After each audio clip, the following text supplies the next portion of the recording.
আসসালামু আলাইকুম, সবাই কেমন আছেন? আজকে আমি একটা হাদিস পড়বো, আর এটা হাদিস এটা একটু আগে পুরোটা পড়বো, তারপরে তোমাদেরকে একটা এক্সপ্লেন করব আমি যা বুঝি আর কি। হাদিস মানে হাদিসটা কথা হচ্ছে যে আমি যেভাবে বুঝছি আর কি পড়ে, তো সে মানে যতটুকু বুঝলাম ততটুকু তোমাদেরকে মানে আমার কাছে কি মনে হয় মানে হাদিসটা পড়ে সেটাই আমি তোমাদের সাথে আমি বলছি পরে। হযরত বুরায়দা রাদিয়াল্লাহু হইতে বর্ণিত, হুজুর সাল্লাল্লাহু আলাইহি সাল্লাম ইরশাদ করেছেন, যে ব্যক্তি মানুষের নিকট হতে খাওয়ার উদ্দেশ্যে কোরআন শরীফ পড়ে, কিয়ামতের দিন সে এমন অবস্থায় আসিবে যে তার চেহারায় শুধুমাত্র হাড্ডি থাকিবে, যাহার উপর কোনো গোস্ত থাকিবে না। অর্থাৎ যারা দুনিয়া হাসিলের উদ্দেশ্যে কোরআন শরীফ পড়ে, আখিরাতে তাহাদের কোনো অংশ নাই। হুজুর সাল্লাল্লাহু আলাইহি সাল্লাম ইরশাদ করেছেন, আমরা কোরআন শরীফ পড়ি। আমাদের মধ্যে আজমি ও আরবি সব ধরনের লোক আছে। যেভাবে পড়ছি পড়তে থাকো, অতি শীঘ্রই এমন একদল লোকের আবির্ভাব হবে যারা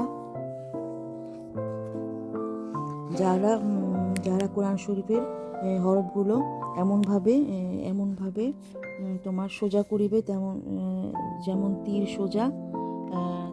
সোজা করা হয়। অর্থাৎ খুবই সুন্দর করিবে, মানে ঘন্টার পর ঘন্টা এক একটা হরফ সহি শুদ্ধ করবে। মাখরাজ আদায় কৃত্রিমতায় আশ্রয় নেবে, আর এইসব কিছু দুনিয়ার জন্যই হবে, আখিরাতের সাথে তার কোনো সম্পর্কই থাকবে না। উদ্দেশ্য হলো শুধু সুন্দর সুরের কোনো মূল্য নাই যদি উহার মধ্যে এখলাস না থাকে। ইহা কেবল দুনিয়া কামানোর জন্য হবে। চেহারাগ্রস্ত না থাকার অর্থ হচ্ছে যে সে সে যখন সর্বোৎকৃষ্ট বস্তুকে নিকৃষ্ট বস্তু কামাইবার মাধ্যমে বানাইছে, তখন তাহার সর্বোৎকৃষ্ট অঙ্গ চেহারাকে সৌন্দর্য ও রৌনক হতে বঞ্চিত করিয়া দেওয়া হবে। হজরত ইমরান ইবনে হুসাইন রাদিয়াল্লাহ এক ওয়াজকারী নিকট দিয়া যাচ্ছিলেন। সে কোরআন তেলাওয়াতের পর মানুষের নিকট কিছু চাচ্ছিলেন। এটা দেখে তিনি ইন্না লিল্লাহি পড়িয়া বলিলেন যে, আমি হুজুর সাল্লাল্লাহু আলাইহি ওয়াসাল্লাম নিকট শুনিয়াছি, যে ব্যক্তি তেলাওয়াত করিবে তাহার যাহা কিছু চাহিবার থাকে সে যেন আল্লাহর কাছে চায়। অতি সত্বর এমন লোক আসবে যারা কোরআন তেলাওয়াতের পর মানুষের নিকট ভিক্ষা চাবে। মাশায়েখগণ হইতে বর্ণিত আছে, যে ব্যক্তি এলিমের দ্বারা দুনিয়া উপার্জন করে তাহার উদাহরণ হলো নিজের মুখমণ্ডল দ্বারা জুতা পরিষ্কার করা। ইহাতে সন্দেহ নাই যে জুতা যে পরিষ্কার হইয়া যাইবে, কিন্তু মুখমণ্ডল দ্বারা উহা পরিষ্কার করা চরম নির্বুদ্ধিতা ও আহাম্মকি। এইরূপ লোকদেরকে সম্পর্কে কোরআনে বলা হয়েছে, অর্থাৎ ইহারাই ওই সকল লোক যাহারা হেদায়েতের পরিবর্তে গোমরাহি খরিদ করিয়াছে। সুতরাং না তাদের ব্যবসা লাভজনক, আর না তাহারা হেদায়েতপ্রাপ্ত। হযরত উবাই ইবনে কাবা রাদিয়াল্লাহু বলেন, আমি এক ব্যক্তিকে কোরআন শরীফের একটি সূরা পড়াচ্ছিলাম। সে হাদিয়া হিসেবে আমাকে একটু ধনুক দিল।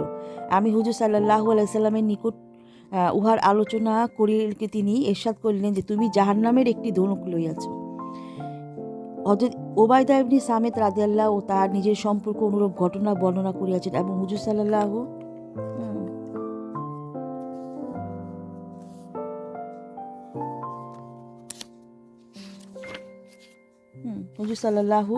আলাইহি সাল্লামের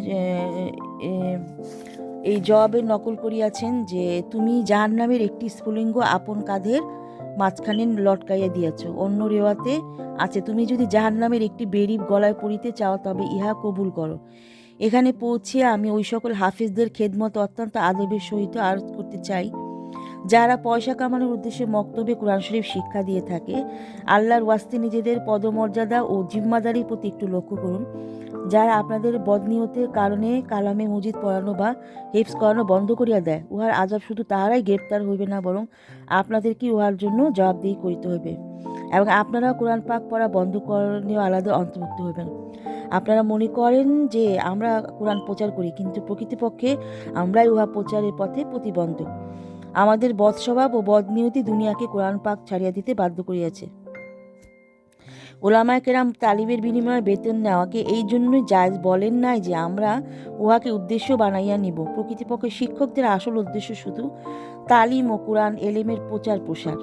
বেতন উহারা বদলা নয়, জরুরি মেটানো একটি উপায় মাত্র, যা একান্ত বাধ্য হয়ে এবং অপরাগতার কারণেই এখতিয়ার করা হয়েছে।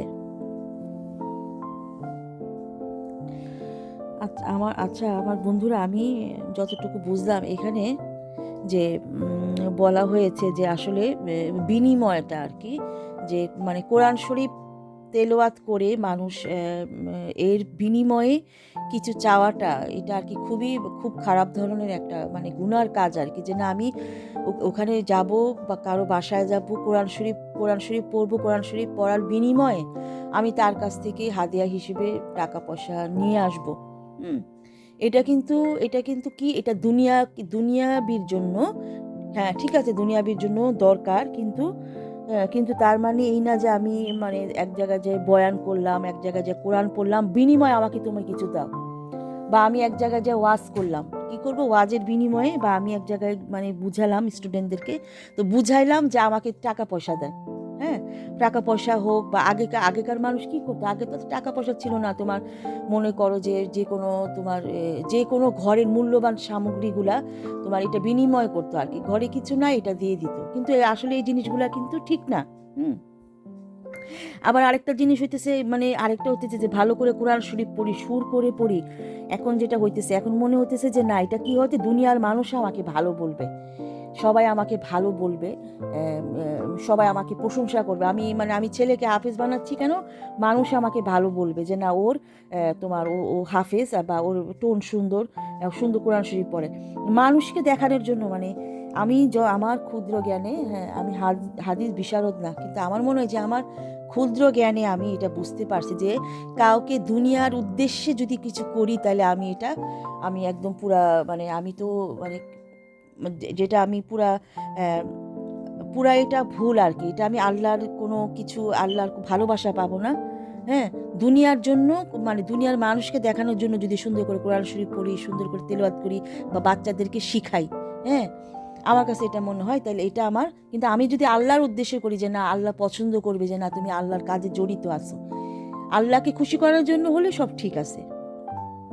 আর ওইটাই কোরআন শরীফ পড়বো কারো মানে আল্লাহকে খুশি করার জন্য, কিন্তু কোরআন শরীফ পড়ে যে আমি টাকা পয়সা নিয়ে আসবো, এটা কিন্তু আমার কাছে মনে হয় না যে এটা ভালো কাজ। ভালো কাজ, এটা তুমি দুনিয়াতে লাভবান হইলা, তুমি জিনিসপত্র টাকা পয়সা পাইলা, বয়ান করলা, কিন্তু এটা কিন্তু আখিরাতের জন্য কিছুই হলো না। তো বন্ধুরা, আমি এতটুকুই আর কি বুঝলাম হাদিস পড়ে। তো আবার আরেকদিন আরেকটা হাদিস নিয়ে আলোচনা করবো।